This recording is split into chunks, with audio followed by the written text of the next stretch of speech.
Good evening বন্ধুরা, আমি স্বপ্না আরও একটা নতুন ব্লগে তোমাদের সবাইকে ওয়েলকাম। আজ চতুর্থী, দেবী পক্ষের সূচনা হয়ে গেছে, তাই চতুর্থীর শুভেচ্ছা জানিয়ে আজকের ব্লগটা শুরু করছি। পুজো সবার খুব খুব ভালো কাটুক। মহালয়ার দিন থেকে অনেক ঠাকুরের ওপেনিং হয়ে গেছে, তবে আমি আজ প্রথম সন্তোষ মিত্র স্কোয়ার থেকে আমার পুজো পরিক্রমা শুরু করলাম। প্রতি বছরের মতো এবছরেও সন্তোষ মিত্র স্কোয়ারে চমক আছে, এইচডি লাইটিং শো। তাই এটা দিনের বেলা থেকে রাত্রেবেলা এলে বেশি ভালো লাগবে, তাই চেষ্টা করবেন রাত্রেবেলা এসে যদি একটু দেখতে পারেন যে কি অসম্ভব ভালো লাইটিং কাজগুলো করেছে। সত্যি আমি দেখে মুগ্ধ হয়ে গেছি। তো চলুন, আমি যতটা পারবো আপনাদের সাথে শেয়ার করব, আমার সাথে আপনারাও দেখতে থাকুন।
চলুন এবার ভেতরে যাওয়া যাক।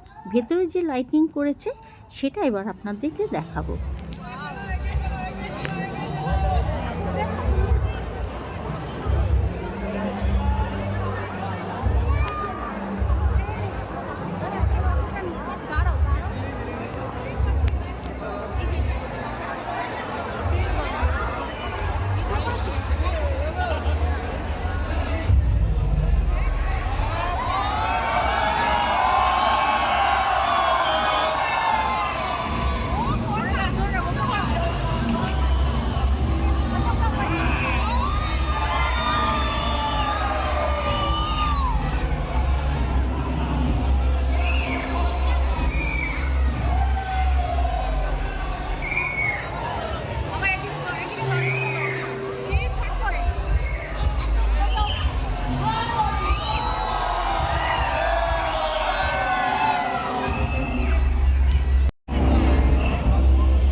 এরপর আমরা আস্তে আস্তে বাইরেটায় বেরিয়ে এলাম। আর সত্যি বলতে কি আজকের ওয়েদারটা খুব ভালো ছিল। সকালের দিকে খুবই বৃষ্টি হয়েছিল, প্রচণ্ড রাস্তায় জলও জমে গেছিলো, তবে সন্ধ্যের পর থেকে সত্যি ওয়েদারটা ভালো ছিল। তাই আজ খুব সুন্দর করে এই সন্তোষ মিত্র স্কোয়ারে ঠাকুর দেখতে পারলাম, এবং লাইটিংয়ের যে এত সুন্দর একটা মানে পরিবেশটা তৈরি করেছে সেটাও দেখতে পারলাম। আর এখানে দেখো মেলার মতন তো প্রত্যেক বছর বসে, প্রচুর দোলনা বসেছে, তাই একটু তোমাদেরকে সেটা ঘুরিয়ে দেখালাম। ভিডিওটা যদি তোমাদের ভালো লাগে তাহলে প্লিজ লাইক, কমেন্ট, শেয়ার করো, আর আমার চ্যানেলটা সাবস্ক্রাইব করে পাশে থেকো।